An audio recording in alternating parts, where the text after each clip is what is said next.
just wanted to say Joe Biden and Jill Biden are trying to sabotage this woman. I said it on June 27th, the night of the debate. I absolutely believe it. She attacked Ron DeSantis today. DeSantis hit back, but Joe Biden said, I think DeSantis is doing a great job. I told him and I gave him my cell phone number. Interesting point. I want to get a couple. Governor DeSantis, NBC is reporting Governor DeSantis is ignoring your calls on hurricanes, resources, and help. How does that hurt the situation here? You know, moments of crisis, if nothing else, should really be the moment that anyone who calls themselves a leader says they're going to put politics aside and put the people first.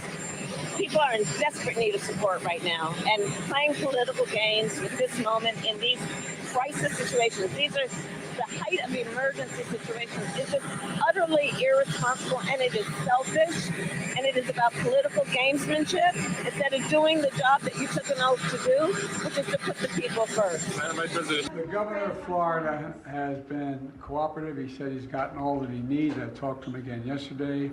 And I said, no, you're doing a great job. It's all being done well. We thank you for it. And I literally gave my personal phone number to call. So I don't know. There was a rough start in some places, but every governor from Florida to North Carolina has been fully cooperative and supportive and acknowledged what this team is doing. And they're doing an incredible job. But we got a lot more to do. Although Joe's looking pretty good lately, I tell you, he's looking pretty good compared to Kamala, I say, right?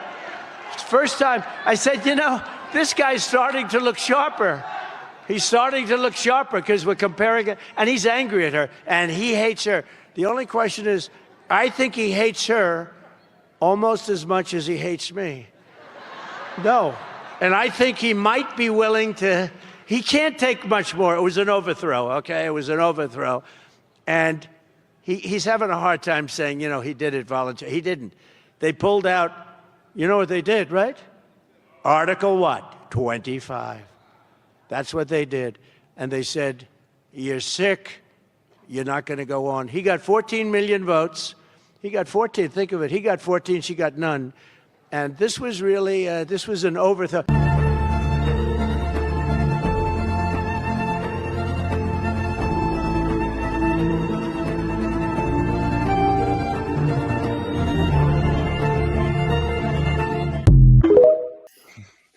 All right. Hello, everyone, and welcome to Patriot Underground. Today is October 14th, 2024. Thank you so much for joining me, folks, to discover the truth beneath the surface. As always, I really do appreciate everybody out there taking the time to listen. And today it is my great pleasure to welcome my friend Mike King back to the show. We got a lot to talk about tonight, Mike. I think you enjoyed that little opening montage video I put together. How are you doing today, brother? Oh, I'm doing good.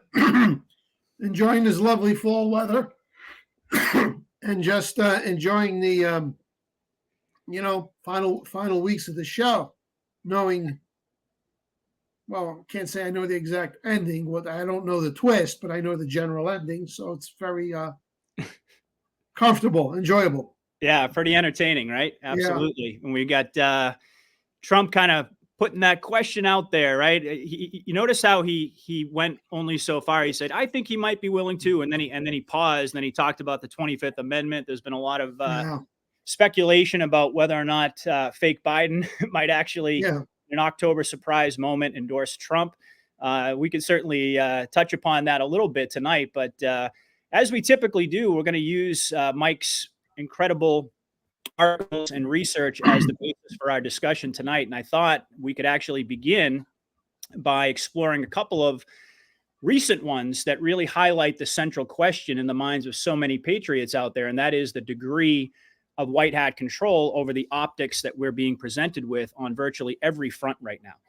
And the first one that I wanted to explore, and I'm going to go ahead and bring it up on the screen, has a really great title. Let me just go ahead and pull it up here. This is proof that Trump will transition to Trump. And by the way, this is from Mike's great website, realnewsandhistory.com, as you can see.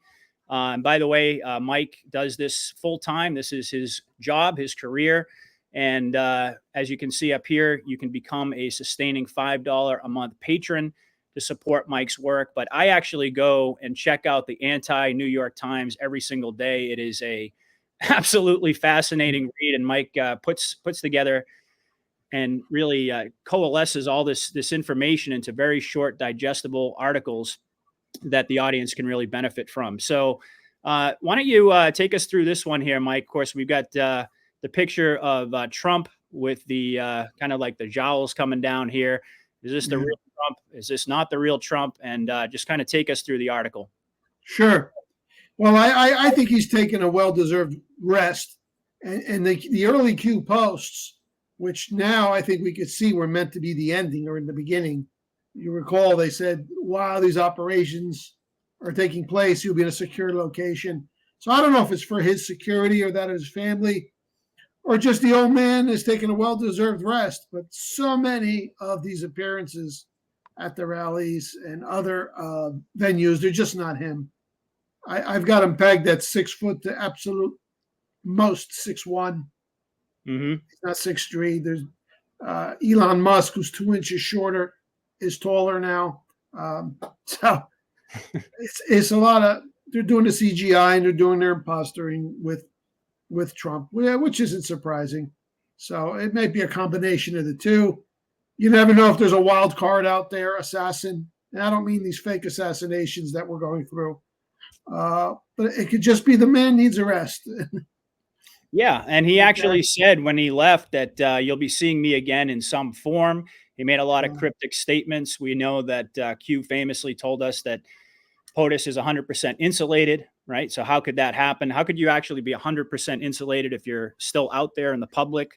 Right. I think at this point in history, the public knows more about the whole body double concept than they've ever known before. It's pretty much become a normalized conversation as to who these individuals are. Even the normies, some of the normies are starting to question this stuff. Yeah. So just more evidence that the plan is actually working. So the New York absolutely. Times. By the way, he dropped the calm for the first time the other day. I don't know if you caught it. He says Kamala, she doesn't know she's alive.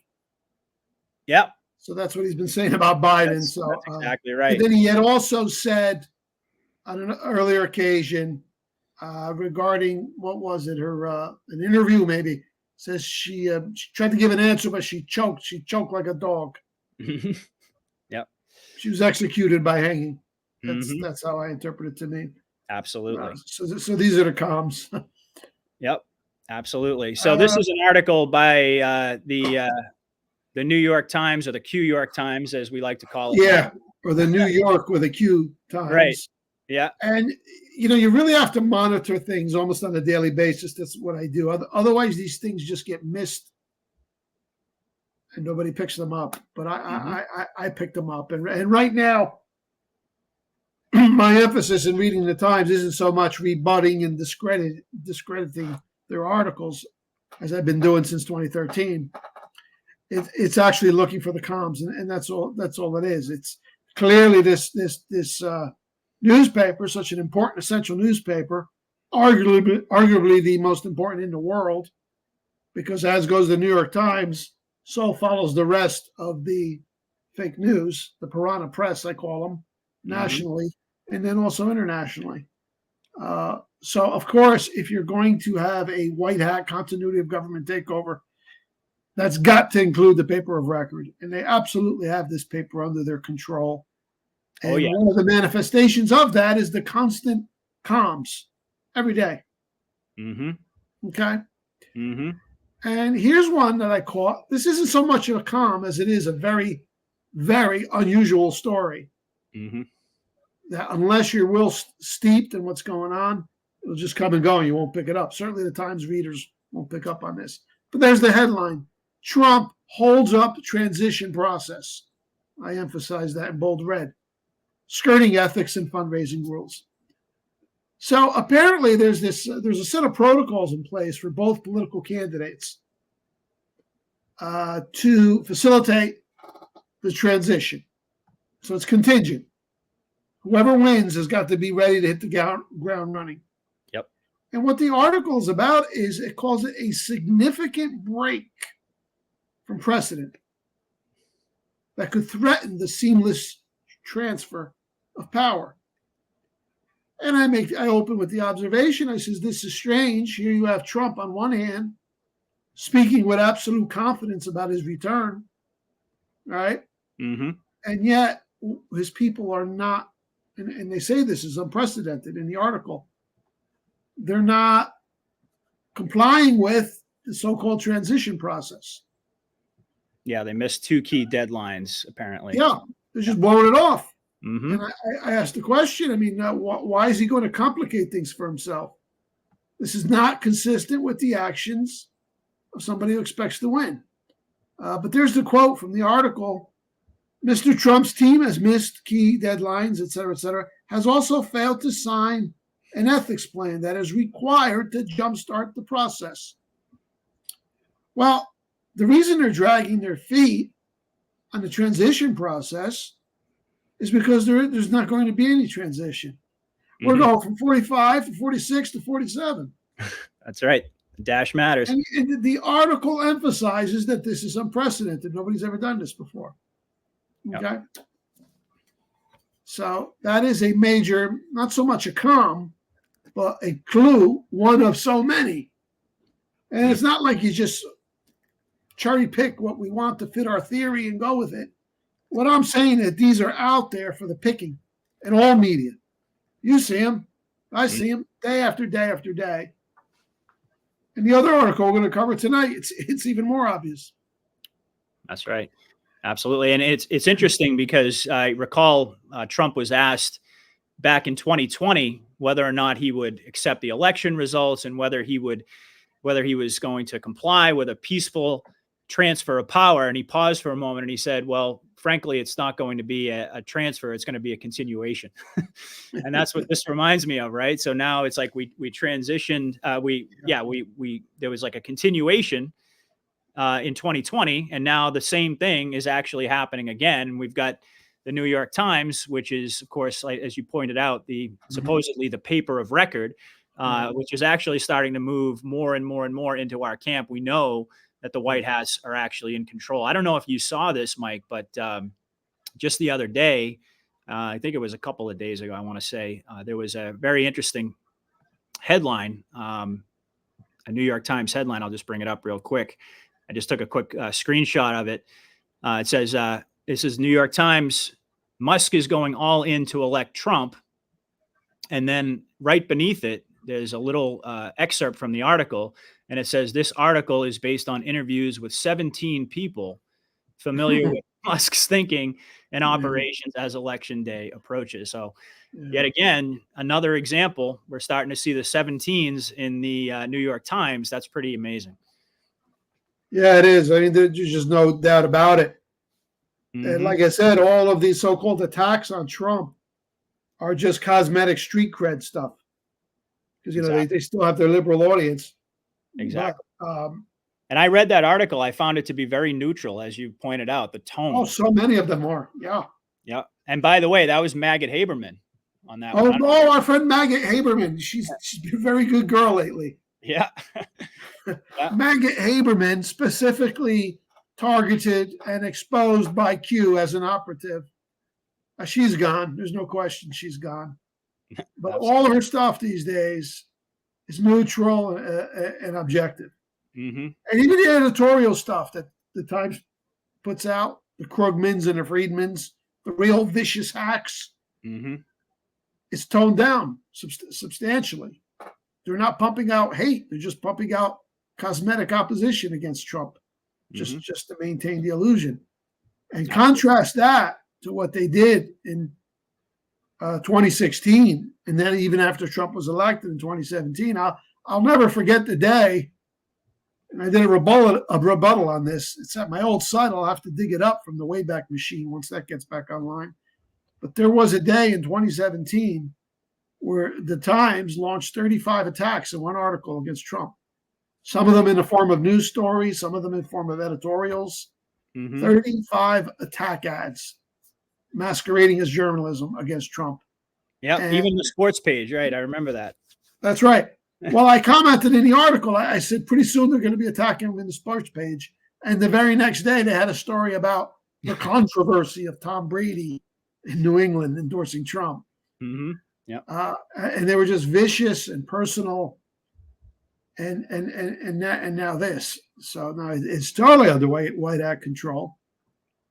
So we know that from what Q telegraphed to us. But believe me, as somebody who's covering this paper every day, the proof is in the pudding. But there's a funny graphic there. It's so great. They just in time for election season, so-called Elon Musk gave us this tool called Grok, which enables anybody to do graphic art. You just tell it what image you want it to generate. And I'm sure he did that to facilitate the making of memes. Mm-hmm. So I make my own now, even though I have no skill in this field. No, you're pretty good. I like that one. You take it from here. I just put in there, I said, generate an image of Trump shaking hands with Trump. And that's what I came back with. And I added the little caption. You take it from here, Don. Thanks, Don.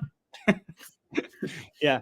Well, and it also could have a little extra meaning there if what we said about multiple Trumps is true. And on that note, I think I have a little screenshot here of some of the different Trumps that we've seen.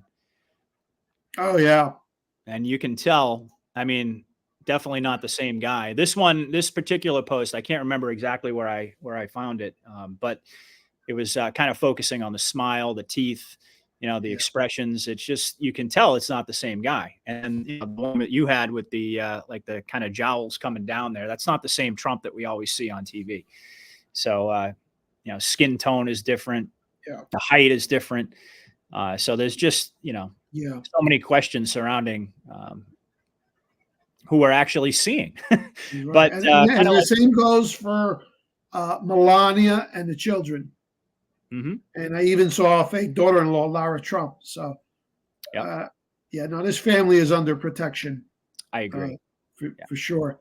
And I wonder if they took the ex-wife, the mother of his first three children, Ivana Trump, and made up some story about her falling down the stairs and dying, and then put her in protection as well. Yeah, I was. That was very strange. It's a very wide steps. Mm-hmm. And then they said she fell and died. You don't die from a broken hip or nothing like that. You might die from complications later on. Right. And then they put her in some nondescript grave at the golf course. So that was weird. Mm-hmm. Trump's brother, Robert, they say he passed away. And Trump made a strange comment. He says, I'll see him again soon, or something like that. Mm-hmm. So they may be having the whole family under protection at this point because there may be some remnant elements out there that could strike a blow. Yeah, we'll touch upon that in some more detail in a little while when we transition into our discussion about the hurricane issue, because I think that sort of really gets down to the heart of that right there. But you're absolutely right. And by the way, this article, it goes on here. Mike has a whole bunch of excerpts from his incredible book, The Secret Plan to Save Humanity. You want to tell folks about that a little bit, Mike? I mean, we've mentioned it before, but that's one of your newer titles, and it's probably I think the most up-to-date information, right, for the Q operation. Yeah, and let me tell you, people are loving this mm-hmm. because it's a great review. Yeah, secret plan. Because the whole thing seems so complex, and I just boil it down to the elements. And it's also great because, I think a lot of newbies are going to be asking questions. They already are. What's going on? Things are strange. Mm-hmm. So grab a bunch of these at Amazon. They're only like $13 and change. You can get them at Amazon. Go to my author page there, Mike S. King. Yep. The Secret Plan to Save Humanity. And it's just an excerpt that I included in this article just to show how it is that Trump is transitioning to Trump, how he never left. Mm-hmm. These were the main events, the stepping stones. One was the stolen election of 2020, which we didn't know was going to be stolen. We all thought Trump was going to win in a cakewalk, and in comes the storm. But now, in retrospect, when you go back to read the Q post, Q actually told us in advance that this character Biden was going to win. And Q even gave us hints that he was wearing a mask. Mm-hmm. Mm-hmm. There was no way you'd be able to catch that. You'd have to be beyond astute. while we were reading that in 2020, but after the fact, we now see that. So you had the stolen election of 2020 for the purpose of having the public see the shit show that's going on. And more importantly, having Trump removed from the roundups that have been happening ever since. That's right. Because if you track the indictments, the unsealed indictments, they were like at a couple 100,000. Well, after the election and then the J6, they exploded. That's right. And I think they're up to 500,000 now. Yeah, and I think just to pull up the drops for a second here, right after the election, of course, this was, I think the election was held on November 3rd, 2020, right? That's right. I'm pretty sure. So we had this post over here, that this nation under God shall have a new birth of freedom, and that the government of the people, by the people. Okay, so we have the Lincoln quote here, which is very interesting on the day of the election. As we know, what came after that, the Insurrection Act that, of course, Lincoln used as well, that didn't come until January 6th. But there's some posts in here in the immediate aftermath of the election, right? Nothing could stop what's coming. Right. And then this one probably gives us the most information, I would suggest, as to why they decided to go this route, right? Of course, nothing can stop what's coming. We know that's an acronym for, what is it? The National Council of Statewide Interoperability Coordinators. Right. That's under CISA. And of course, that's referenced right here. All right. And then I believe it was the head of CISA who stepped down on November 12th and gave way, this guy, Brian Ware. I can't remember who the individual was that took over, that Trump put in place. But then it goes on, more coming. Why is this relevant? How do you show the public the truth? And that really is, I think, what we've been living through over these past 4 years, Mike. And how do you safeguard U.S. elections post POTUS? All right. How do you remove foreign interference and corruption and install U.S.-owned voter ID laws and other safeguards? It had to be this way. And then very famously, sometimes you must walk through the darkness before you see the light. Yeah. So, I think those are the, and of course, we had a reference to Durham over here. We haven't really talked about Durham in a while, but anyway, there's some recent Hillary comms on that front, but we won't get into that. Well, Hillary will be on the 17th. In Durham, that's what I was referring to. Yeah. In Durham. Yes. Actually, you know what, Mike? Let me, since we're on the subject, let me just go ahead and there's a clip here from the guys who do the Eye of the Storm, Stormy Patriot Joe and Absolute 1776. They did a kind of a decode on this. So let's just watch this real quick and then I'll get your comment. When Hillary first announced her book tour, she announced that it was going to start on September 17th. So immediately we were like tuned in. We're like, wow, Hillary's going on a book tour. And if you read the early Q drops, they're all about her being on a book tour. So immediately we were on it. All right. Then she ended up extending some of the dates. Okay. And then the first extension she did on the dates landed her on October 28th. And when she announced the extension of those dates, she tweeted it at 4:44. So it was like she first said she was going to start on the 17th, which was, obviously a hit on the 17th. And then she announced that she was extending it to the 28th, which was the first day of Q, which happens to mention her, which happened to go out at the same exact minute that she posted that extension of 4:44. Okay.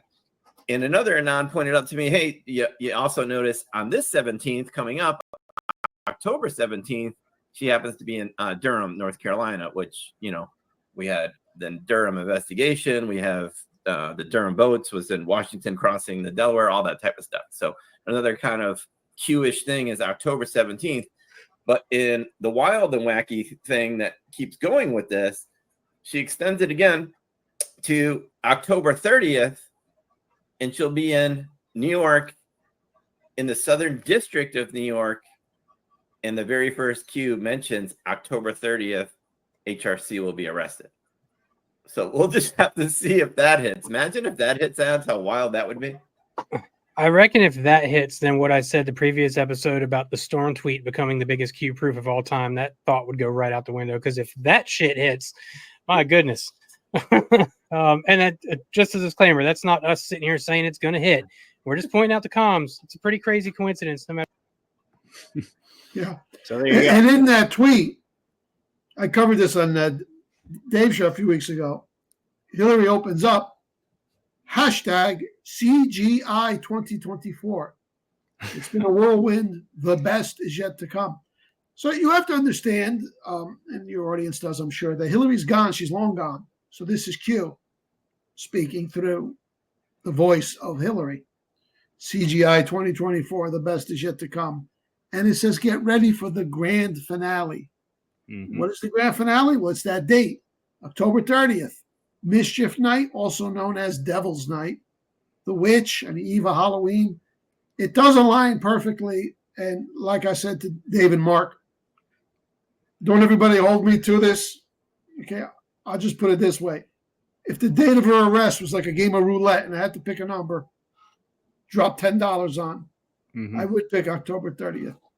Because of all the comms and the patterns, but also I just feel that we're running out of time to do this, because if such an event were to occur under the reign of the dictator Trump, it's a very bad look. It would have to occur before he's president, before he's even president-elect. Because even if it happened while he was president-elect, normies could say, oh, he rigged it. He's already becoming a dictator.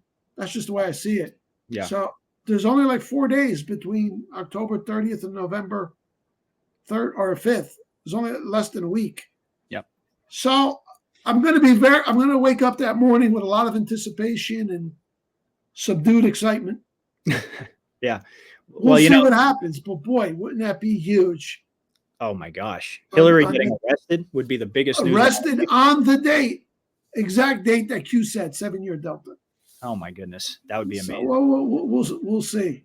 Well, it's interesting, Mike, because you brought up a really good point, which is kind of at the center of this whole question about the election and, whether or not we're going to see major events take place before or after the election, depending on how exactly they decide to script it. But what you said about Trump and the optics of him being a dictator and going after, because this is what they're doing on mainstream media right now, is they're all coming out and say Trump is going to be a dictator. He's going to use the military and he's going to go after all of his political opponents and he's going to throw them in jail and he's going to this and that. So it's like they're already drumming that up, that narrative, so that if Trump gets elected and he comes into power and then has to use the military at that point to round all these people up and send them to Gitmo, the optics don't look very good. Now, obviously, there are a million other variables that could come into play between now and then. But I think that's been sort of the primary argument of folks out there who have been saying, look, if we're going to see major action by the military, it would make sense on a lot of fronts that they would do it before Trump actually came back into the picture officially as president. But we don't know. We don't know how it's going to go. Yeah, I mean, you would think something really big would have to pop before Trump is inaugurated or even before he becomes president-elect. But who knows? Who knows what the scriptwriters have in mind? Well, he's also mentioned that he could end World War, or he could stop World War III before he's even inaugurated, which I know you've touched upon as well. So one way or another, we're in for some major events between now and all the way through January, I would argue. But anyways, I thought that would be an interesting tidbit to share on that front. So anything else, Mike, in this article that you think is necessary for us to point out here in the context of this, or do you want to move on to the next one? Let me see. Let me just blow through here, see what I have. Well, these we covered on a previous show, the steps of Trump progressing from so-called ex-president to the acting commander-in-chief and invoking the Insurrection Act. That's about it. I close out the article again with that image of the baseball cap, 45-47 on the side, not 45 comma, not 45 and 45 dash. Again, it's continuation. There is no transition. And 4 and 5 and 4 and 7 also adds up to 9/11. Takes us back to the 9/11 columns and the face paint. But that's for later on in the show. That's really towards we get the grand finale. Right now, we're waiting for, I don't know, a Hillary, an Obama, an Oprah. Somebody big has got to go down. Yeah, absolutely. Like real big. And it's only on one hand, the amount of people who fit that category. I agree. I shared with you that in an email. I don't know if you read that, but more and more, my gut is kind of telling me Oprah would be a really, really excellent choice because she's kind of like, I mean, she's not a politician, and she's not like a gangster rapper like Diddy, right?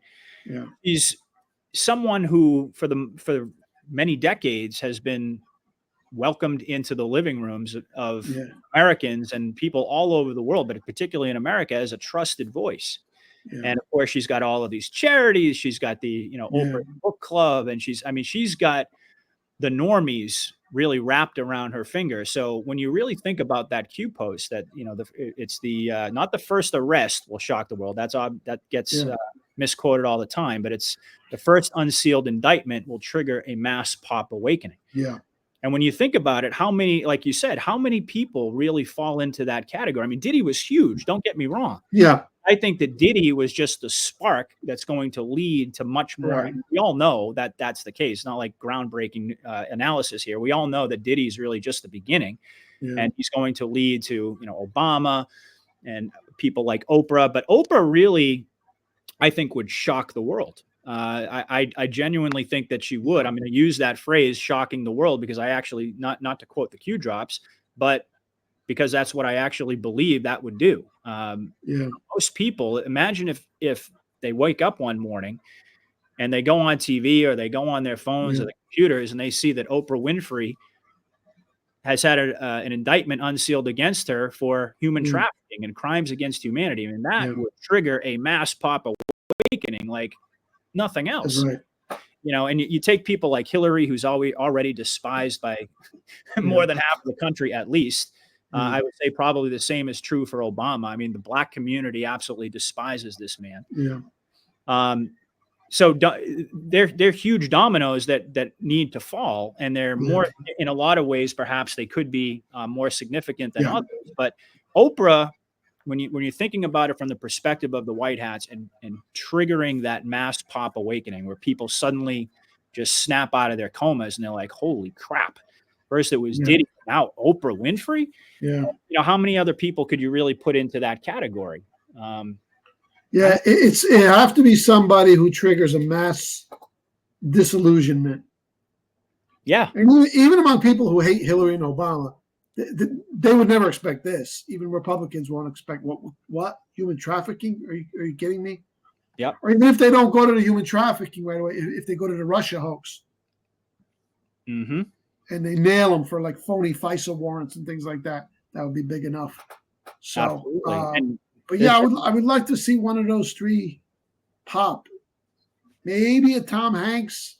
But I don't think he's in that mix yet. Nah, I don't think so. I think my money's on Hillary or Obama, but Oprah very close as being the first.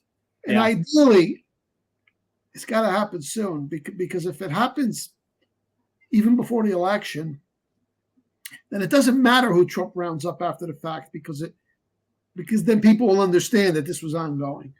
Absolutely. Like, oh no, Hillary was arrested when Biden was president, So you got to get that whole Trump thing out of there. I just don't see how you finesse around it. Fact having Trump being in there and it starts under him. I agree with you. I have to agree that logic is very, very difficult to argue. And by the way, there have been some interesting comms. We know that mainstream media now is white hat mainstream media. And this is an article right here out of People. Meghan Markle partners with Oprah Winfrey and Melinda French Gates to back digital wellness initiative for young girls.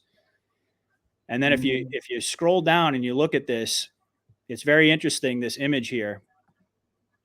You got the young girl, and then of course there's Markle. Oprah's not in the picture, but if you look at that, doesn't that look like a popcorn box? And it says half the story right there. Hashtag half the story. But, oh, wait a minute. I wasn't even sharing it. I'm sorry. I thought I had it on screen. Let me pull it up. Here we go. Can you see it now? No. What's going on here? I wonder why it's been a lot of popcorn lately. Yeah, let me try that again. Hold on a second. Let's see. Share screen here. There it is. All right. So yeah, Meghan Markle, again, partners with Oprah Winfrey and Melinda French Gates to back digital wellness initiative for young girls. And this is the picture I was talking about. You have popcorn there, and you got popcorn, and then it says hashtag half the story. I mean, we know that, and that's supposedly some organization. I looked into it a little bit. It gets into it in the article, but we know that children, nabbing children. Oprah had the school in Africa. That's right. All the girls were abused. And of course, it also connects to Haiti. And we know, by the way, this is another article right here about Diddy hosting Haley Bieber's dad. Of course, there's Stephen Baldwin, who's been, I don't know if you really been paying attention to some of the weird videos he's been putting out, but I have some questions about him personally. I'm not really sure. He actually just dropped a 17-second video. But they're all very cryptic. But this article here talks about Diddy hosting Oprah at parties. So there you go. There's some, they're starting to, I feel like, cross-pollinate the narratives here, like I like to say, or merge the narratives together. So I think there's a real possibility that Oprah might be the one. But again, as you always say, Mike, I mean, we're speculating here. We don't really have, we obviously don't have the script. We don't have the answers, but logical inference will tell you, like I had described and Mike had talked about as well, that it has to be somebody of significant enough stature that would truly trigger a mass pop awakening. What does that mean? That means snapping people out of their coma and forcing them to really pay attention, a process that started with Diddy, but it's really just the beginning. So anyway, all right. So let's, this next article really, this, I think it was just today, Mike, that you posted this one. Yeah, this one's hot off the presses. It hasn't even gone out to the flock yet. I did post it on Twitter. Maybe you picked it up on Twitter. I don't know. Well, I visit your website every day. Oh, there you go. Okay. Yeah, this one is hot off the press, and I titled it "Trump Acknowledged as Supreme World Ruler." And once again, we go to the Times giving us, well, not so much comms, but giving us a story that if you know what's going on, then you know how to interpret this story. Mm-hmm. And there's the title. That's on the front page. This was Sunday front page. If you can scroll up back a little bit. Yes, sir. Okay. Yep. Much of the world treating Trump as power broker. Shadow White House. And it goes on to talk about all these world leaders coming to Mar-a-Lago to kiss his ring. Mm-hmm. And here's that AI again. I put that together.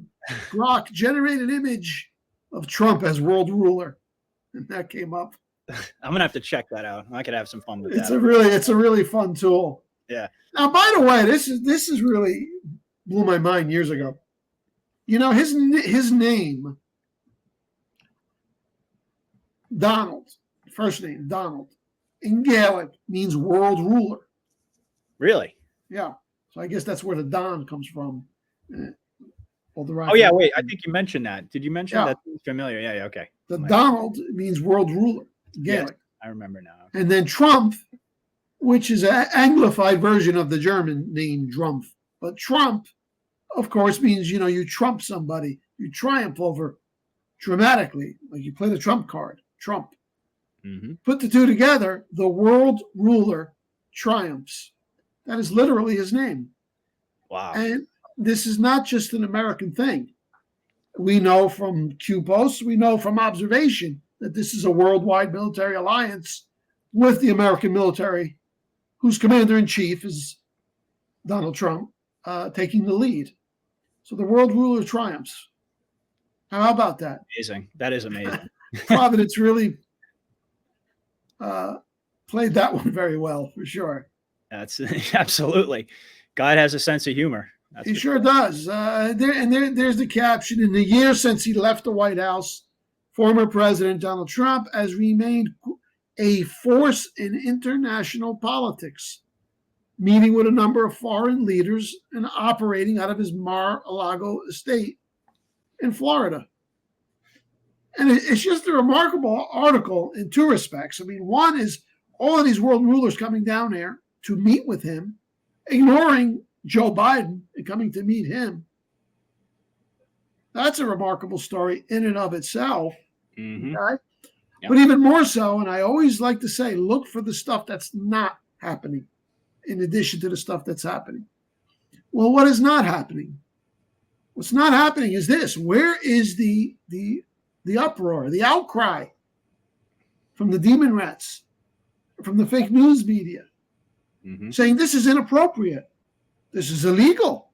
Yeah, the Logan Act, right? You talked The about Logan that. Act forbids this kind of stuff. Yeah. As does precedent. So now ask yourself this question: why is no one complaining about this? Why is no one asking questions about this? Why isn't 60 Minutes investigative journalists going down there? Why is no one tracking down these world leaders? What are you talking about there? What went on? This is inappropriate. Nothing. Not a peep. Absolutely. Why? White hat controlled media. Yep. And the Demon Rat Party is out of business. Very different, by the way, than shortly after, shortly after Trump's election in 2016 and everything that was going on back then, you recall. And that was made up. That was made up and fake. Exactly. That he was colluding with Putin to rig the election. That was made up. And look what a big deal they made about it. Mm-hmm. This is open in your face. Exactly. This is not, it's not legal. It violates protocol, but technically it also violates law because the Logan Act says you can't be doing this. Mm-hmm. Absolutely. Let me scroll down. I throw this out to what I call any remnant lurkers from the Black Pill Society, the ones who've been telling me I've been nuts for a number of years, but who seem to be vanishing these days. I say, does anyone want to take a crack at this? Explain this. Explain why all these foreign leaders are going down there and why the media and the Democrats ain't got nothing to say about it. And here's an excerpt from the article. In the nearly 4 years since he left the White House, Mr. Trump has acted as something of a shadow president on international affairs, operating over what he used to call the Winter White House at Mar-a-Lago. By the way, that was built a long time ago for that specific purpose, to serve as a Winter White House, a vacation house for presidents. Mm-hmm. Even before he kicked off a comeback bid to reclaim his old office, foreign governments realized that Mr. Trump was still a force, and they needed to take him into account. Amazing. Okay, so now that's the street cred obligatory spin that, well, he's a force, he may be coming back. So all these foreign leaders, they want to stay in contact with him. No. Because if that were the case, why aren't they hedging their bets the other way and meeting with Kamala or Biden? No, they're just ignoring them. Mm-hmm. Even they're coming to meet with the President of the United States, period. Absolutely. Yeah, here you talk about the Logan Act here. Yeah, the Logan Act, 1799. And there's a quote here from, so it's not only technically illegal, it's also considered poor form. It's just not done. It's not proper protocol. You're upstaging the president, and nobody's complaining about it. But John Marshall, he was a congressman when the Logan Act was passed, and he later went on to become the longest serving Supreme Court justice in history. And he says, quote, the president is the sole organ of the nation in its external relations and its sole representative with foreign nations. Mm-hmm. So there it is. That's right. Trump's not supposed to be doing this, but he is. But even more remarkable, like I said, and nobody complaining. And because if you read this whole article like I did, the whole tone is just like a matter of fact, neutral, objective, and everybody's going to be Trump. Like there's nothing wrong with it. Yep. Okay. Because it's the white hat slimes. Mm-hmm. And this is all kind of predictive programming. Like day after day, people are seeing this, even people on the other side, even the enemies that read the New York Times are acclimating to the new reality that the king is coming. Absolutely. And very interesting that they use the term shadow president right up in the headline. Yeah. On the front page of the Sunday edition of the New York Times. Yeah. Talk about predictive programming in terms of what's going to come out eventually, right? Yeah. That this past 4 years has been exactly that. Yeah. It's like they're getting exactly that's conspiracy talk, the shadow president. And I go a step further and I call him the shadow world ruler. Commander Trump. Yeah, we did a whole show on that. Yeah. Because this is the US military in the lead. A lot of other militaries are cooperating, of course. Mm-hmm. But this is their baby. This is their plan that they drew up a long time ago. Absolutely. And Trump is their, he's the queen bee. He's someone they manufacture to be our queen bee. Just like the bees literally make a queen in the hive to make, so that they made him. Yep. He's not a puppet. He's their boss. But they made this whole situation the military alliance. Mm-hmm. And I got the headline. It just came out, a book by Bob Woodward, saying that Trump is speaking with Putin no less than 7 times since leaving the White House. Okay, so we just did the whole series on Putin. He's an integral player in this, as is Xi. Otherwise, this couldn't work. This is worldwide. So it talks about a parade of world leaders, president of Poland, Hungary. It lists them all. Yep. And there's Mike Johnson. He's Speaker of the House. Why is he there? Trump's not the president. Exactly. And then there's then there's the phone calls with Putin. Then there's the back channel stuff. I'm sure he's in communication with North Korea or Iran. Ignore all that stuff where he's saying, Israel ought to bomb Iran. That's ignore that. Because with the countries that you're not supposed to be talking to, you do back channels with. So, he's running the whole show out of Mar-a-Lago or maybe Cheyenne Mountain. Yep. We don't know. Kind of like a throwback to the beginning of our conversation, right? Yeah. Yeah. Absolutely. So there it is again. It's just so ironic that I started this little sub-element of my website called the Anti-New York Times. And now, for the most part, I'm just using the Times as confirmation of the operation. What a transition that must have been for you after all of these years. Well, I'm like, I'm trying to dig up stuff that I can slam. And you're like, where is it? You guys are all just giving us comments. You guys are telling me how Trump's running the world now. I mean, but they got the left-wing propaganda in there. But even that, like if they do a piece on climate change, it's subdued. And it's just so noticeable to me.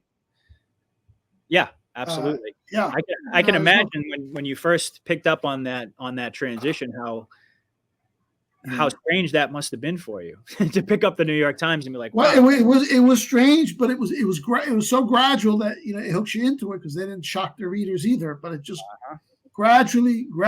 But if you want to make the contrast, you have to go back to 2016, 2017, how rabid this newspaper was. And they actually broke with their own tradition because traditionally, historically, the New York Times and the Daily News, they're like two con artists working the same side of the street. The Daily News is a tabloid, sensationalism, open hatred and hostility towards the enemy. The New York Times, even though they're getting out the same message, they do it in a more, respectable, professional manner. A little erudite. Right. Yeah. The air of like serious newspaper, but it's the same message. Mm-hmm.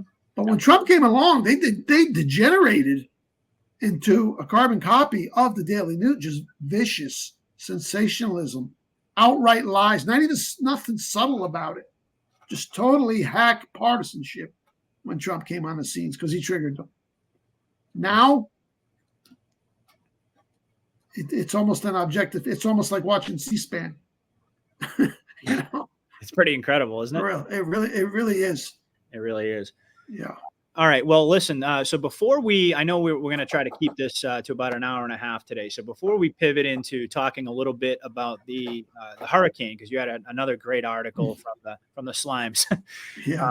On Hurricane Truth now going mainstream, and I think it's an important conversation to have. I do want to play this short clip here, actually a couple of short clips, because this made headlines, as you know, over the weekend and at the end of last week when Trump was at his rallies, and he talked about the Aurora Act, and he talked about using the the Alien Enemies Act, I think of 1798 or something along those lines. So I'm going to show a clip of him at his rally, and then I'm going to show a clip of him on Fox News talking about this, and I just want to get your take. So here we go. Invoke the Alien Enemies Act of 1798 to target and dismantle every migrant criminal network operating on American soil.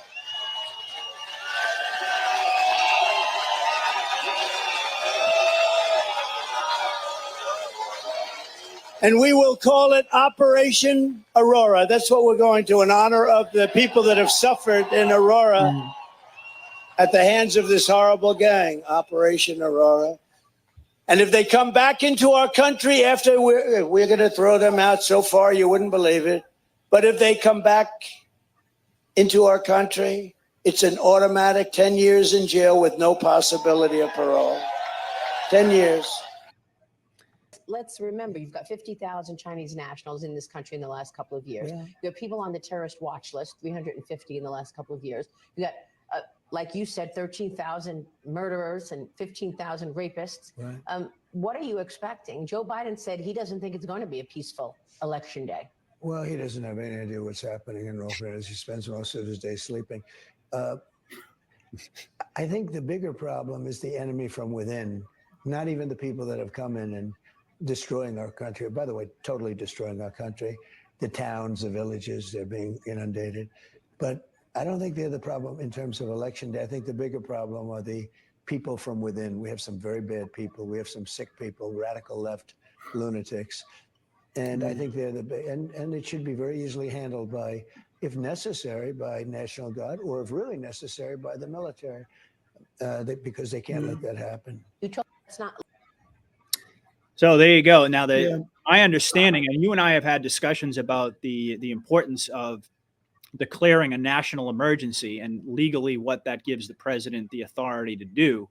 And in my research on the Alien Enemies Act, it makes it very clear that it's really at the president's discretion.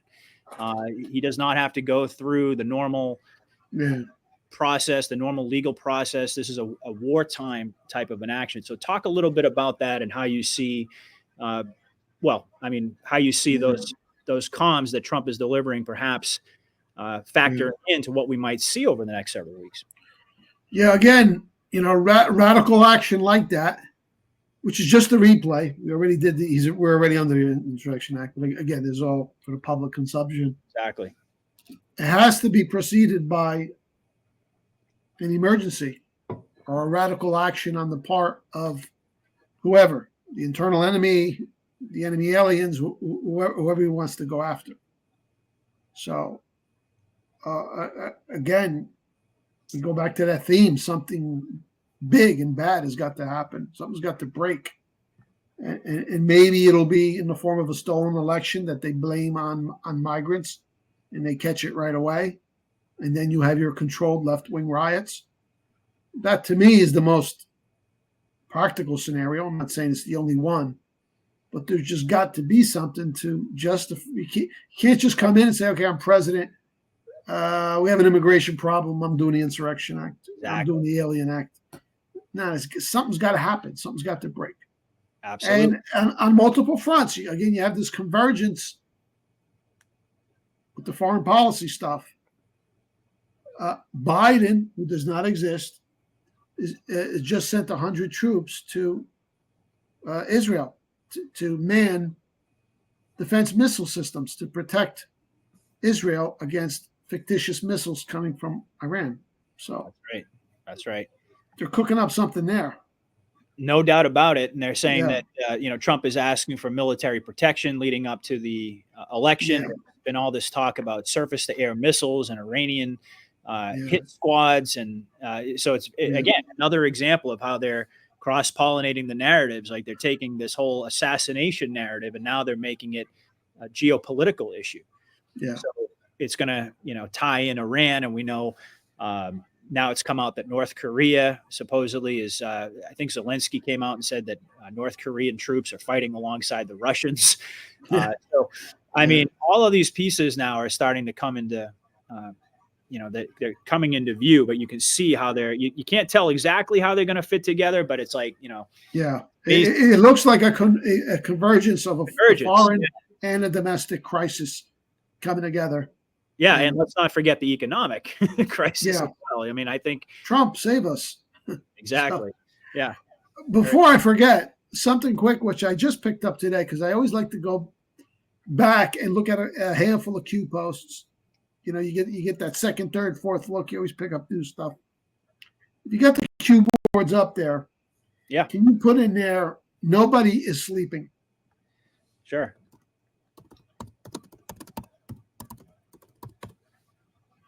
All right, let's so we got one drop here. Let's bring it up on the screen. Yeah.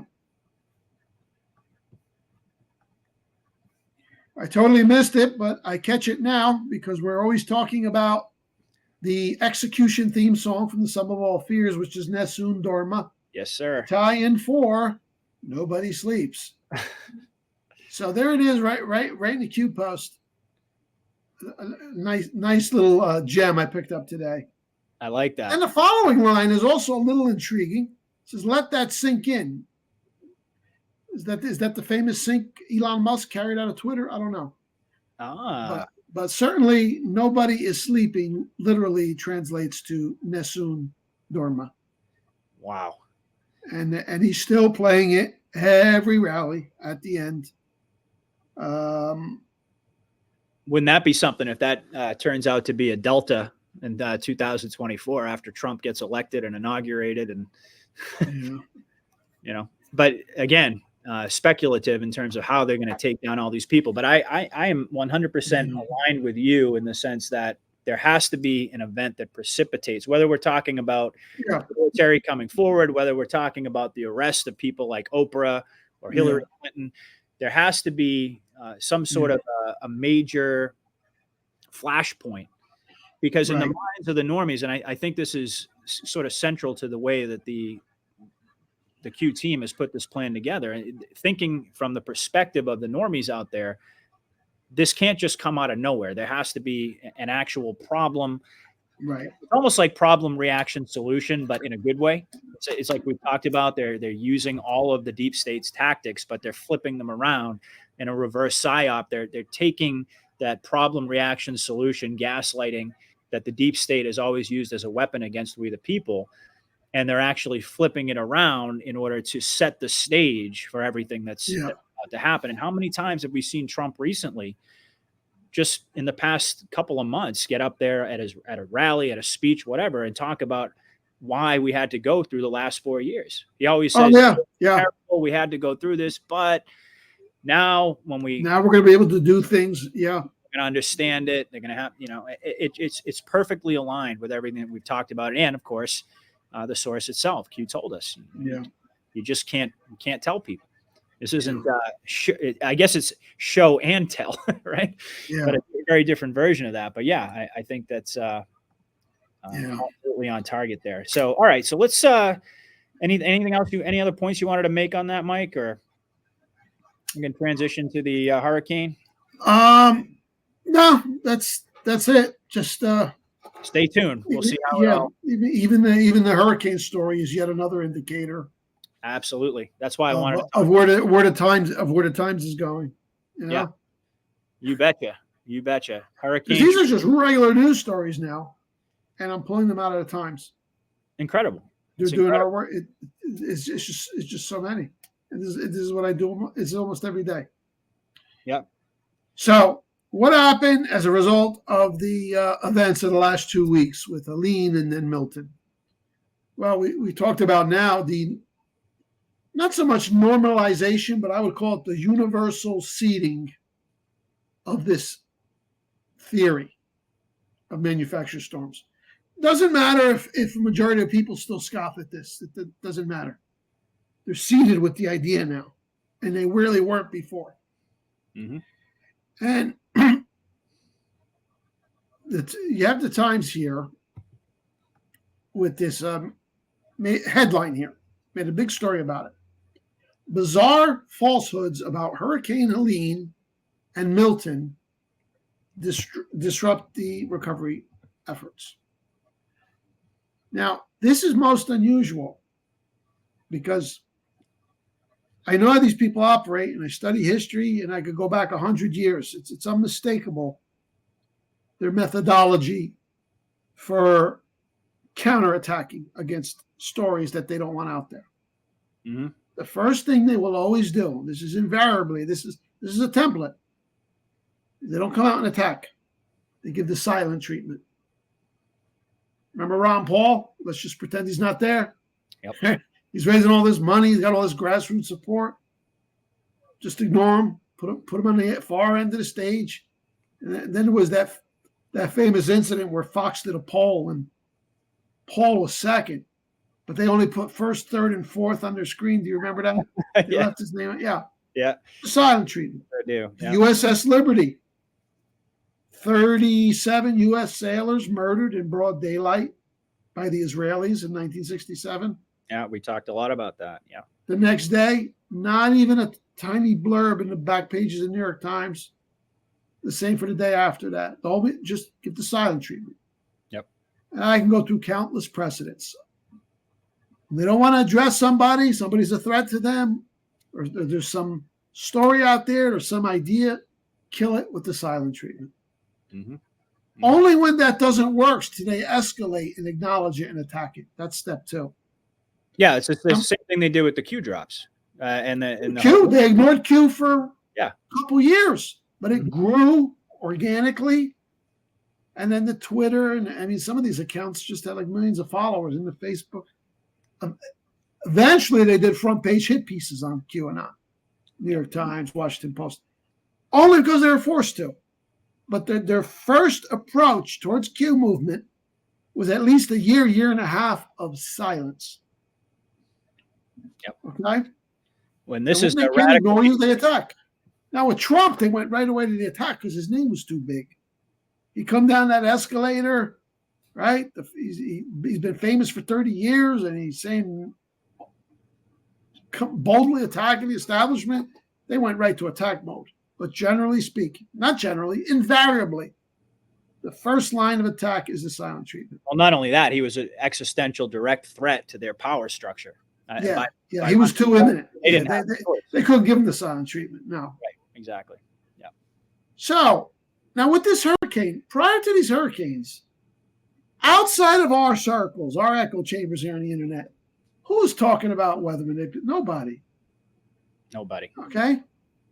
And with the way these news cycles go, I mean, the storms are already forgotten. That's the way it is. We're on to the next story now, right? Yeah, it's true. Why did the Times and the rest of the media make such a big story about hurricane truthers when all they had to do was give them the silent treatment and let it blow away? No pun intended. Mm-hmm. Now, we got a ton of coverage on this all throughout the media. Surely you noticed this. Of course. Yeah. So what happened now? What have they done? This white hat controlled media. Universal seeding of the idea. And that's good enough. That's awareness. That's a first step. They would never have done that in the past. And this is what I'm saying. That's the way the psychology works. They did this on purpose. It's a predictive programming. Just like they achieved universal seeding of this idea of a deep state conspiracy to assassinate Trump. That's right. It's all over the media. Doesn't matter if they scoff at it or say it's baseless, no evidence. The way they publicized it Now you have a country where 100% of the audience is at least aware of this theory that the deep state tried to assassinate Trump. Doesn't matter if a lot of them are laughing at it. And it's the same with this hurricane. Well, at this point, too, I think this was done deliberately.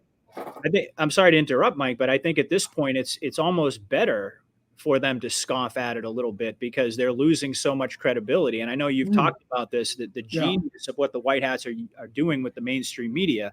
They're using them to put out the truth nuggets, to put the narrative out there, even with the scoffing and even with, like, as you describe it, the street cred, because they know people are going to, the basic psychology is when you're told, hey, don't look into something. And more people are starting to question the mainstream media. They're starting to question the narratives and everything else. All that's going to do is prompt them to go and investigate. Right. Like they did studies on the whole DARE program. I know this is kind of off subject here, but just to make the point, you tell kids, hey, stay away from drugs, and you bring in all the different drugs and you show them to them. And, it's like the kids get more curious. Or, when they do like suicide prevention things, and they put out all these messages about, why it's such a, suicide awareness and all this stuff. And then all of a sudden you see the numbers spiking. That's right. It's the same basic human psychology, and the White Hats, of course, understand that, and they're reversing it. So go ahead. They absolutely do. They know that a certain amount of people will now give this a little serious thought, simply because the media says, "Oh, it's ridiculous." Okay, that's right. And then even for the people who don't give it any credibility, doesn't matter. You're in their heads now.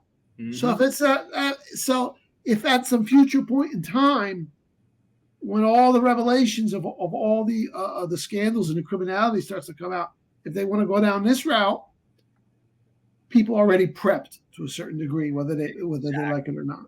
Once that seed is in there, it's in there, and there's nothing they can do about it. Hey, are you kidding me? I would love to be attacked like this in the New York Times. Mike King runs a crazy site. Exactly. Conspiracy theory nut job. Yep. 9/11 truther. realnewsandhistory.com. Real crazy guy. I would love it. You couldn't pay for better publicity than that. Yeah, it's like the saying goes, just make sure you spell my name right, Yeah, that's right. Yeah. And then here's a little bit of the street cred, though. Yeah. Wildly improbable conspiracy theories, okay? Weather controlling lasers. So it's like they're being given the shovel to dig their own grave with. But you got to have the street cred in there, right? Because given the Times readership, if you just put out an article and just saying, a lot of people think there's a hurricane, that just wouldn't sit right with the readership. So they got to put that obligatory street cred in there. But they got the message out. And it wasn't just the Times, it was ABC, NBC, CBS. Everybody for a couple of days was talking about hurricane machines. Yeah, including fake Biden at his little short desk. That's right. That's right. Of course. Yeah, I got a short video of that. You want to watch that? Yeah.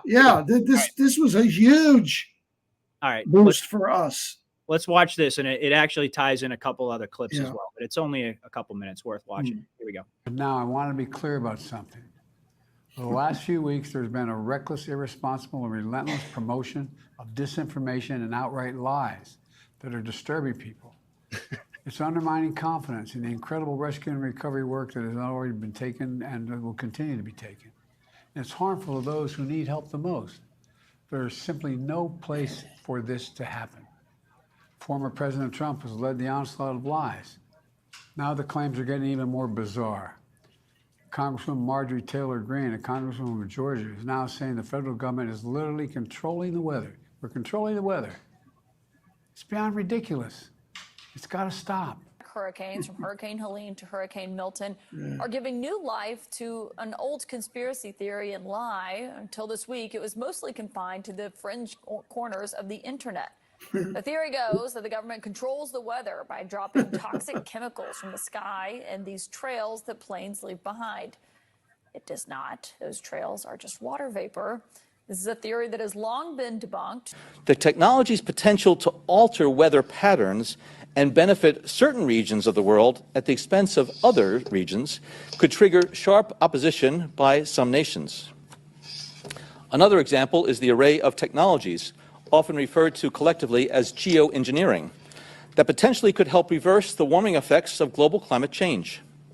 One that has gained my personal attention is stratospheric aerosol injection, or SAI, a method of seeding the stratosphere with particles that can help reflect the sun's heat. But prominent voices on the far right are reviving it and other conspiracy theories to falsely claim that the government deliberately steered the hurricanes toward Trump-supporting communities in a plot to steal the election. Yes, you heard that right. This is CNN's Tony O'Sullivan's Job, our source on all things conspiracy. I mean, it's not just the French quarters of the internet. No. Jimmy Kimmel was joking about it last night. President Biden had to address it. I mean, it's a thing that is also being pushed by members of Congress. Yeah, a lot of people in Congress pushing this. Look, I think firstly, just the science of this is contrails, which they're actually called now chemtrails on the back of a plane. Or, as you mentioned, water vapor. When it comes to actually trying to control the weather and there are efforts to try and make it rain in places that are experiencing really dry conditions. I spent a lot of time this week talking to actual weather and climate scientists who are even trying to do this sort of stuff. And they said, look, this is so hard. It barely works most of the time when we're trying to do it. It's really hit and miss. And when we can do it, it's really to make like tiny little changes, maybe make it rain a little bit where otherwise it might not. They said to steer a hurricane to do anything like this, just impossible. Again, these are patented technologies, and the fact that we have the entire so-called meteorological community denying that this is going on to protect their paychecks and pensions is absolutely criminal at this point. We know we have private defense contractors that are neck deep in the patents that manipulate these storms, Raytheon, Lockheed Martin. We know those two in particular do the weather modeling for the nation's weathermen, National Weather Service and NOAA. Again, both agencies have an illegal federal gag order on them. So at this point, this is an emperor has no clothes moment. That's the best description I can give for something that is so blatantly obvious and inarguable, can only be considered weather warfare at this point. And the fact that, again, the so-called science community is denying this manipulation is criminal. It's absolutely criminal, Colonel McGregor.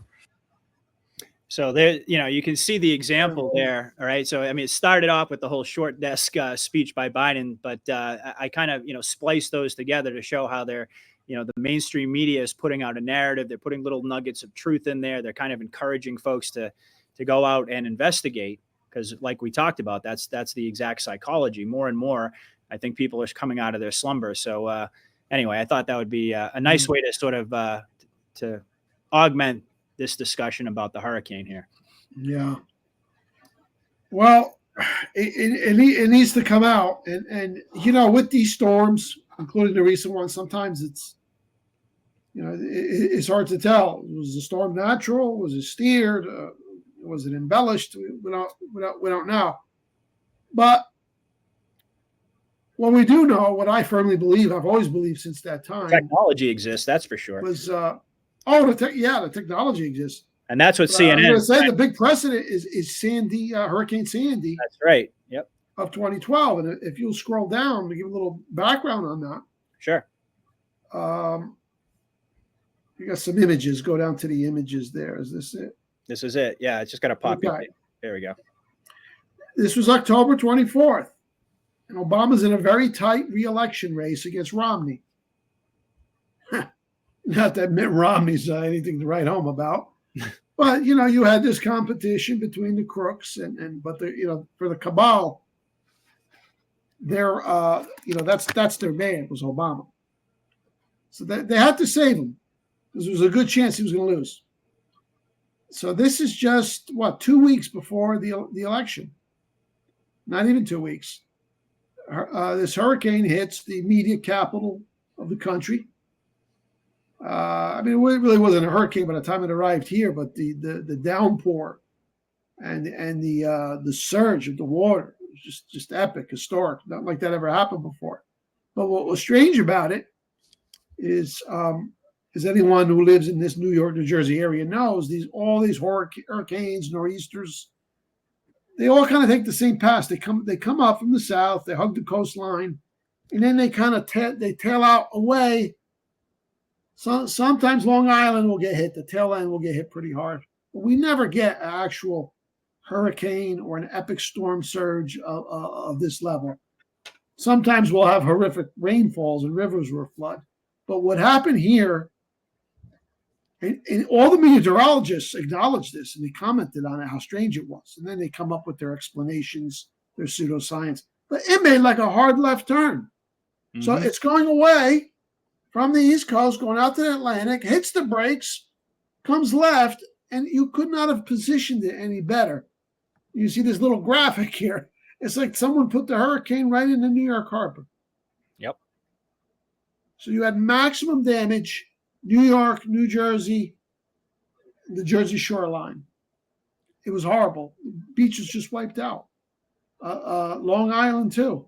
Just incredible flooding. It was terrible. Something historic and truly unprecedented, and on so many levels, and so weird. But especially that left. That I mean, it's like a 90-degree turn. It just turned around. Yep. That doesn't happen. And here's a bunch of headlines made to happen. Indicating that. Did Hurricane Sandy get Obama reelected? Was it Hurricane Sandy that there were countless stories like this? Mainstream media acknowledged it.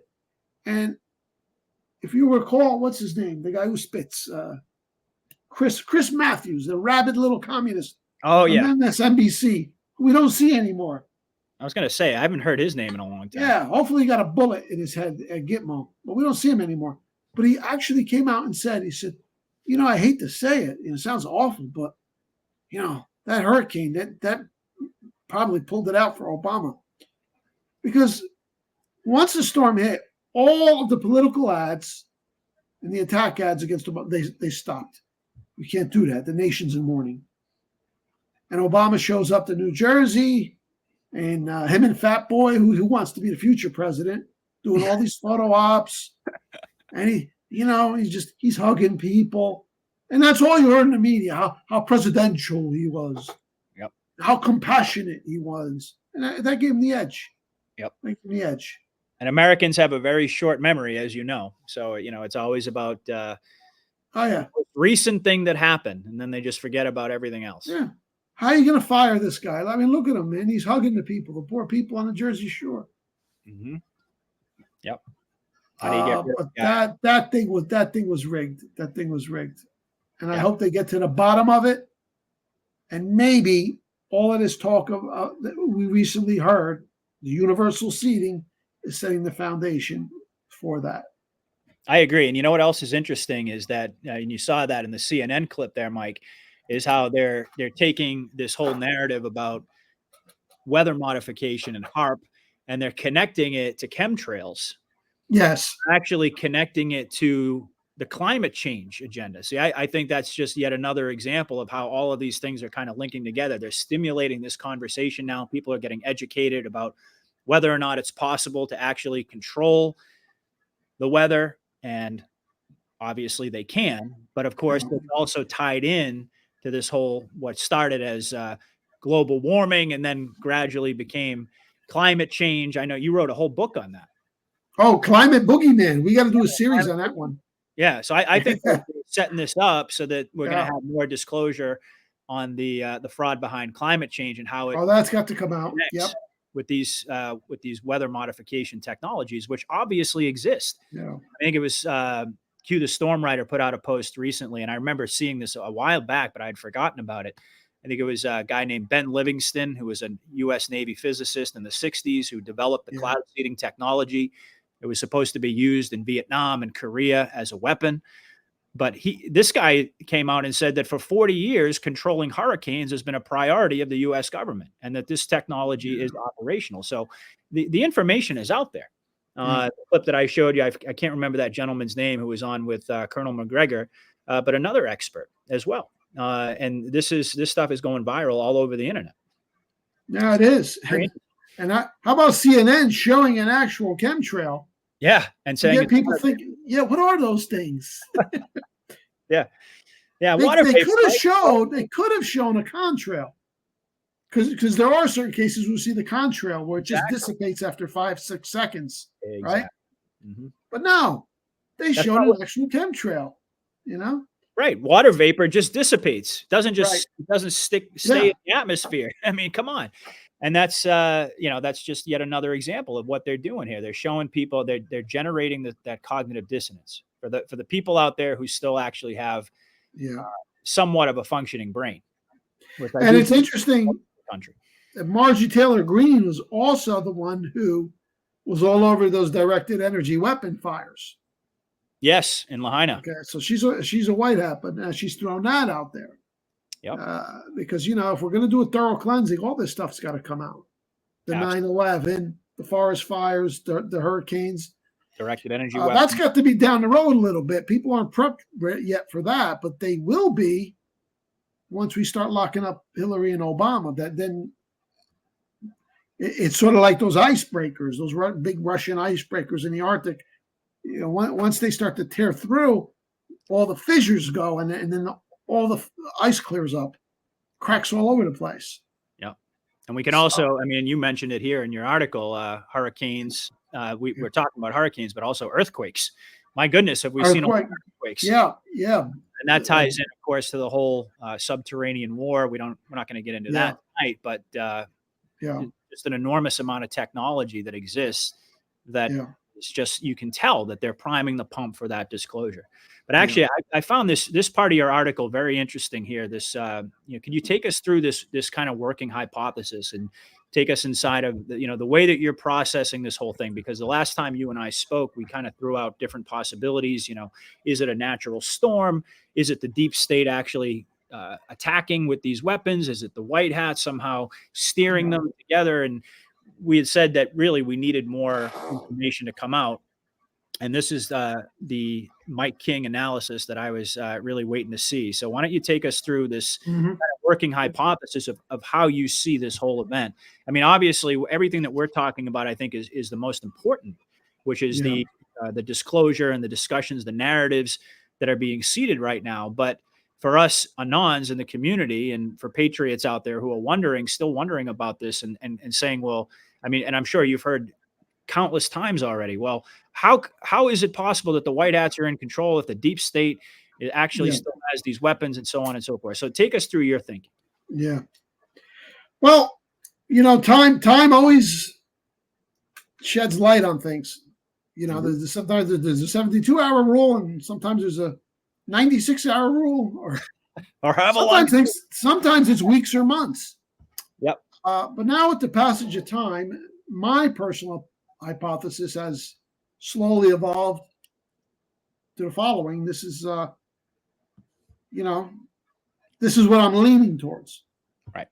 Because I start with a couple assumptions. I don't see the deep state having this kind of power, this kind of muscle anymore. And the white hat's not being able to stop them. I just don't see how that's even possible when they monitor every form of communication. Unless they have some kind of handheld device that can whip up a hurricane, right? I don't see that. And I certainly do not believe for one moment that the white hats would whip up a storm and say, yeah, we'll kill a few people, but we'll get some political hay out of it. No, so they don't do that. If you stand on those underlying assumptions, then I think this is a very, very plausible, highly probable scenario that I put together. So I start with point one. Deep state engineered, enhanced, and steered hurricanes, as well as earthquakes and tsunamis, have been a reality for some time. Okay, that's a duh right there. Number two, the deep state no longer has such capabilities. They got no money. Executive Order 13818. They don't have manpower. All their communications were monitored. They could be rendered arrested anytime, any place. I just don't see it. Yeah, I agree with you on that. I'll pipe in on that for a moment. I personally don't think they possess these HARP weapons at all. I mean, these are weapons of mass destruction. Yeah. I mean, so when you think about it just from a military perspective alone, that would be an area where they would be targeting those types of weapons right from the very beginning. Right. But when you look at this whole situation in the context of everything else that we know, I mean, we know that through the white hat comms and the complete narrative control, I mean, we talk about Trump, everything just keeps coming up Trump. He keeps winning. over and over. The optics of every single event that happened undermined the credibility in the establishment and the mainstream media. There's very clear evidence that they have control of the financial system. They're steering this whole BRICS dollarization agenda. Gold is looking like it's going to destroy the Fed, just like Q said it would. And you and I have talked about this in the past, that the Fed is not doing anything to assist fake Biden in an election year. Even postulated that Jerome Powell is a white hat. Then the Diddy case. I mean, if the federal agencies, and this is one of the big narratives out there right now, that all these rogue federal agencies are causing this havoc. If the federal agencies aren't under control, just take that one example. Would we ever see a case like the Diddy one go forward? I would argue no. There's the narrative of BlackRock and Albemarle, the company that wanted to displace the population in North Carolina to get the lithium deposits. But you just mentioned Executive Order 13818. We also know 13848 and several others have targeted the core of the deep state's economic power structure. And so if these companies, if BlackRock is actually still under deep state control, well, these executive orders didn't really accomplish that much. The white hats have military control, which is the entire, really the major premise of the Q operation, is that we're under continuity of government. Trump is the commander in chief. We've talked tonight about the comms, some of them. There are too many to roll into one show, but Nessun Dorma, the sum of all fears. And actually, one of my audience members raised an interesting point as well. If they had the ability to use these HARP weapons all along, how come they haven't done it already? How come they haven't taken out Mar-a-Lago, or better yet, Gitmo? Why wouldn't they take out Gitmo, right? Then, of course, we had the comms go on and on. The optics. I mean, we had the 17-second moment of silence. We had the narrative, once again, completely blowing back on the deep state, the exposing of FEMA, blocking the relief efforts of Helene. We've got Trump going in there looking presidential. Meanwhile, Kamala and fake Biden are offering these families who are completely devastated $350 while billions are going overseas. We got the black swans showing up on the Weather Channel. It just goes on and on. So, I agree with you on that front. I just don't see that at this stage of the game that they still have those capabilities. I thought that would just be an area I could pipe in a little bit. No, in fact, I think those kinds of weapons were taken off the playing field even before they did the mass roundups, because they're so deadly. Exactly. I think it's a lot like do you remember his first year in office, Trump was bragging about, what did he say? Have you noticed there's no commercial air crashes anymore? Right? Because that was so deadly, so lethal, they had to address that right away. 3 out of 4. Right. And 2017. 7 out of 10. So things like that were really, really deadly. By the book, be damned. We got to stop that. Damn right. Yeah. So that's there's no way black hats have this capability. So that's point 2. Yep. That's an important point right there. Probably the most important one in my opinion. Yeah. I mean, Q told us we take measures to ensure the safety of every man, woman, child in America. That's right. And it was 2018 that Trump said, did you notice? He said last year, no major plane crashes. I don't remember that. I'll have to go back. Yeah, he did. And the media was making fun of him. They're like, he's taking credit for, because there were no accidents last year. But no, we know from Q. And it's been like that ever since. So that indicates that they got on that right away. Yep. That's something they're not going to wait for, special executive orders and insurrection acts that have to be addressed pronto. Yeah, they took out, they cut off whatever heads of the snake they had to in the beginning to make sure that they weren't going to have the capacity to cause large scale death, chaos, and destruction. Right. So whatever like suitcase nukes they had that would fall in the same category. How come they haven't activated any as a desperation measure? They had to. The really, really dangerous, deadly stuff they did on the down low, I'm sure. Yep. Point 3. The Yeah. white hats are engaged in a multi-pronged propaganda effort to frame fake the deep state for present crimes and also link those acts to the past real crimes. And I cite some examples: the fake assassination attempt, the fake genocide in Gaza, the fake World War III scare that we're already starting to go through, and possibly the fake stolen election this coming November. So we know that's the game. Right. Rounded up the bad guys. The game is over. Now we got to do the replay for the normies. We can't just say, hey, we rounded everybody up.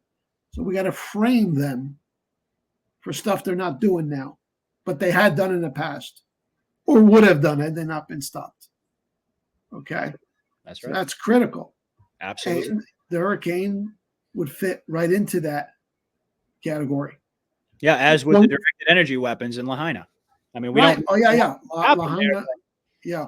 yeah, but I agree with you. I don't. I don't. You know. And point number 4, they would never deliberately hurt innocent people. No, you can scratch that from the list.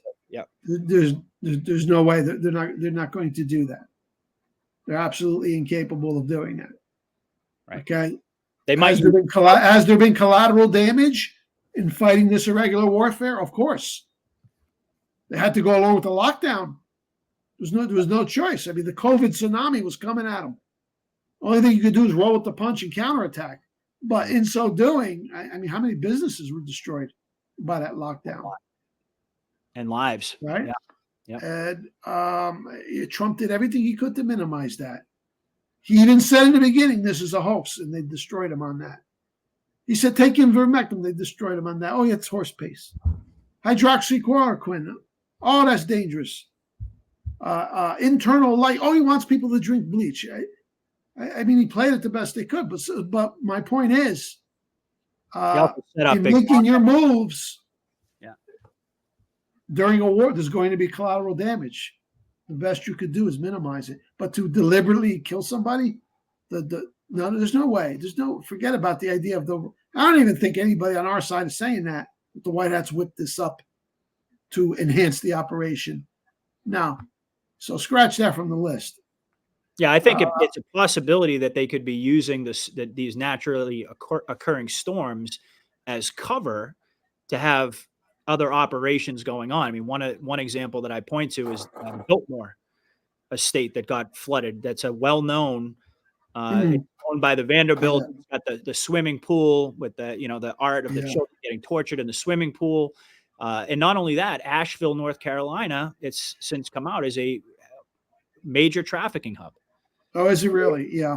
It's very possible that they had a side operation. We know that all of these operations are multi-pronged. Yeah. So, and actually you even use that term in point number 3 there. So it is a possibility, and at least in my estimation, that they knew that these storms were coming, and they used the narrative. They used their control of what you call the Wizard of Oz, machine or whatever. The illusion making machine to be able to hype this thing up, to create the narratives around it, but also perhaps to have the hurricane as cover to maybe flood certain areas, very specific areas that they wanted to target. I could see that as a possibility of how the White Hats maybe could have been. Yeah, it reminds me of the original Frankenstein movie, 1932, Boris Karloff. They needed the electricity to bring the monster to life. Dr. Frankenstein didn't create the storm, but he knew soon enough a storm will come, and that's when he took advantage and brought his monster to life. Right. So it's hurricane season, and election season, point 5, coincides with hurricane/tropical storm season. We know that damaging storms and floods will inevitably strike one state or another. According to FEMA, about 100 Americans drown in storm-related floods each year. Storms are going to come. So there's your opportunity. Okay? Mm-hmm. And you don't necessarily need the storm of the century. If it's just even a good just tropical storm that you can hype and embellish for your purposes will get the job done. And, I know there was destruction and suffering and everything, but Milton turned out to be a dud, at least relative to what was being hyped. What were they saying? We got to consider a new category 6. Did there been did you see the hype? Oh yeah. But again, who's controlling now the radar systems in the NOAA? I mean, the White Hats. Exactly. And the media. There was never hype like this before. I mean, it's not unusual that they'll hype a storm. It's good clickbait. right? It's good for ratings. But I've never seen anything like this. They were saying the worst storm ever, Category 6. And you got a pretty bad storm, don't get me wrong, but there's just no question. There was a great embellishment, and it served a purpose, which would be point 6. The White Hats chose the 2 recent naturally occurring storms to stage an operation which involves A, attention calling hype and exaggeration of historic storms, especially Milton. There's no doubt that thing was hyped, exaggerated greatly. Absolutely. Everybody acknowledges that. I think it's a lot easier of a discussion than Helene, quite frankly. Yeah. It really is. You know, I have some questions, still some lingering questions. Milton was really the one that captured the. I mean, Helene was like the first in the 1-2 punch, but then the way they hyped Milton, it was on all the net, and I knew something was up, and I kind of sensed this is not going to be that bad, you know. And let's be honest too; they can also use if they have control of the illusion-making machine, right? Yeah. I've heard you use this metaphor many times. That the guy with the gun went in there and said, "Get out! We're using this now." And yeah, you know, if they have all of that, and we've talked about the secret 60,000-man army, that the news article we've referenced countless times, the CGI, all of this stuff, all of these individuals who are posting firsthand accounts of what's actually going on. I'm not saying that they're not real, but what I am saying is that they do have the capacity to be able to embellish, like you said, attention calling, hype, and exaggeration. Now, I'm not on the ground in North Carolina. I'm not, you know, I'm not there, nor are you. I haven't seen it with my own eyes. But all I am saying is that, and this kind of we keep coming back to the same discussion of what the White Hats and the military intelligence apparatus that they have at their disposal is capable of. Yeah. Most people, I think the real big question is, you know, to what degree can the White Hats use the illusion machine of the deep state that they took over by hostile force to steer public perception of reality? Because that's exactly what the deep state did. And I think that they have a far greater capacity to do that than most people realize. See, most people will go on Twitter or X rather, and they'll go on Telegram, and they'll see a bunch of different posts from people. And once they've seen like 3 or 4 that are similar in nature, it's like they've already bought into it. Yes. Yeah. As fact, as being believable. We talked about this with the fake assassination attempts. Yeah. So I'm just throwing that out there. I'm not saying that's necessarily the case with these hurricanes. What I am saying though is that if the White Hats wanted to create this large scale illusion, they have the tools to be able to do it. Whether people child's play. So child's play. You dispatch your people out there. I mean, they can do operations you can't even imagine. They can wag the dog. They can wag the storm. That's really right. That's right. Yeah. And but point B, the planned dissemination of the man-made hurricane theory through the COG-controlled media. There it is. Yeah. That's exactly what we saw. It was all over the media.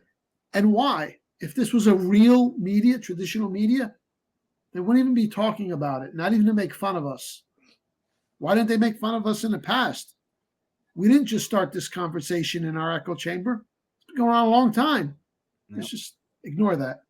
Yep. Well, now it was different. It was wall to wall, including Joe Biden giving it free publicity. It's by design. You bet. And see, this was a big one too, the further discrediting of Biden and Harris for their inept response. It's all over the media. They're even saying this was the beginning of Trump's comeback. Everything came up roses with Trump because of this hurricane. That's right. That's right. They still might steal it, but the point is this was highly damaging for Biden and Harris. They look like buffoons by design. There's Biden in his little boy's chair. It's Kamala Harris saying the stupid stuff she does. So again, it's the end results that kind of support the hypothesis. Yeah, it's like when I see Biden in that little short desk, it's like one step away from like when I went to go visit my kid's classroom, and they have the desks that fold up and they put their supplies. Yeah. It's like literally. I mean, it's just crazy. But yeah, I agree with you, Mike, as usual, on all points. And really, that we talk about the chessboard a lot, or at least I do. I use that metaphor. Who's controlling the chessboard? We know. Yeah. That the white hats have economic control. We talked about that, domestic, geopolitical, informational, and narrative control, which you've just been highlighting. But again, like I said, the big question is to what degree are the white hats able to steer public perception of reality? Because the black hats use the mainstream media to do that for decades. Yes. And the white hats are undoing that brainwashing by more or less reverse engineering public perception, by putting us through a simulation of what the enemy has already done, as you pointed out, whether it be domestic false flags, whether it be an economic meltdown, whether it be a threat of world war, whether it be border invasion, whether it be bioweapons, weather weapons, like we've been talking about tonight. This is what they've been up to. Now, how exactly they're doing it, obviously, that's an unanswerable question, because you never give up your battle plan, number one. And obviously disinformation is being deployed and has been deployed this entire time to generate that fog of war. But we know the tools at their disposal. We know that the mainstream media is under white hat control. I think we've been talking about all night. We know that Trump is the commander in chief of the military and the president, by the way. We know that there's a controlled financial demolition going on. The intelligence illusion creating apparatus, the Wizard of Oz machine, which we've referenced a couple of times. So, I mean, when we observe the outcome of the narratives which emerge in the aftermath of literally every single event, it always blows back on the deep state. That's and right. Trump gets more and more popular support every single day. Yes. So, that's really how I see it. So And that's what tells you everything. Sometimes you have to wait for the outcome. Yeah. It was like that first debate between Trump and Kamala. Everyone was waiting for the knockout punch, and then it didn't come. It came in the aftermath. But then what was everybody talking about 48 hours later? And it went on for a few days. Eating cats. Okay. Yep. Okay. And that's something everybody can relate to. Yeah. So you got to wait sometimes and see the outcome, and then reverse engineer it. And you say, okay, I see what they did and why they did it, and not jump to conclusions. You know? So absolutely. Well, Mike, this has been an amazing conversation. I do want to be respectful of your time. Went a little bit over. That's right. Yeah. We were kind of grooving there, so I figured we could just kind of wrap it up. But realnewsandhistory.com, folks. This is Mike's website, right? Oh, of course, it's not going to show up on screen. Keeps doing that to me. I apologize. But yeah, this is the anti-New York Times. This is from Mike's webpage. All right. And these are the articles we've been talking about. This was the one hot off the press, as Mike mentioned. We were just talking about Hurricane Truth. This one we talked about a little earlier, Trump transitioning to Trump, and on and on. So I highly recommend that everybody out there check out Mike's website. I mean, this is just amazing, amazing information. And please, we got to support our own. Like I said earlier in the show, Mike does this for a living. And it's very important that people in this audience and other like-minded audiences out there, but of course, I'm going to speak for mine, become a sustaining $5 a month patron. Okay. Because this is information you're literally not going to find it anywhere else. No, nobody weaves together the history and the news. And it's all brief, concise, tons of pictures. So reading my articles is almost like watching a video. Yep. And readers will read. So yeah. And by the way, it says right here, you get full access to 32 PDF books. All right. I mean, it's a no-brainer, folks. $5 a month. Are you kidding me? It's like, a lot of people spend more than that on their coffee and their donut in the morning. Yeah. This is a lot better for you. So, all right, Mike, well, thank you so much. You're amazing. Hopefully, I think we had said we were going to do kind of a once a week sort of a show. So I guess. Yeah, Mondays is good for me. And I don't know, maybe we can get the audience into a habit, but yeah, well, I figured, since we talked about it out there and we came to an agreement, I might as well just let folks know that's probably what we're going to be doing moving forward. Is going to have Mike King once a week on Patriot Underground to talk about all of these issues. And the conversation just gets more and more exciting as we go along. So Yeah, as we get towards the finish line. Yeah. You bet. Absolutely. And All right. at the very least, if people go to realnewsandhistory.com, you can you see at the bottom of every page there's a free report I give out, and that gets you on the free mailing list. There's a lot of the articles for free. It's called How to Respond to an Anti-Conspiracy Theorist. And it gives you the 16 most cliched platitudes that normies will throw out at you. Like, oh, how can you get so many people? It would have to be a massive, that kind of stuff. Yeah. But it's a great rebuttal, and it's illustrated to every one of those stupid objections that we've all heard about the impossibility of conspiracy theories. Yeah, there it is. There's another report, Commander Trump. You could sign up. So at the very least, get on the mailing list. Yes, sir. So do it, folks. Do it. This is all right. amazing. We'll come up with something to talk about next Monday, but I think the big things are going to be popping very soon. Oh yeah, I don't think we're going to have to come up with much. I think they're just going to Yeah, we can't even predict. Who knows what might even happen tomorrow? You know. Exactly. Somewhere. Yeah. All right, Mike. Well, thank you again. We'll see you next week. We'll be in touch, of course. And everybody out there who stopped by to listen tonight, thank you so much for taking the time. We really do appreciate you. I'll be back soon with another report. But until then, God bless and Godspeed. Patriot out. Thank you.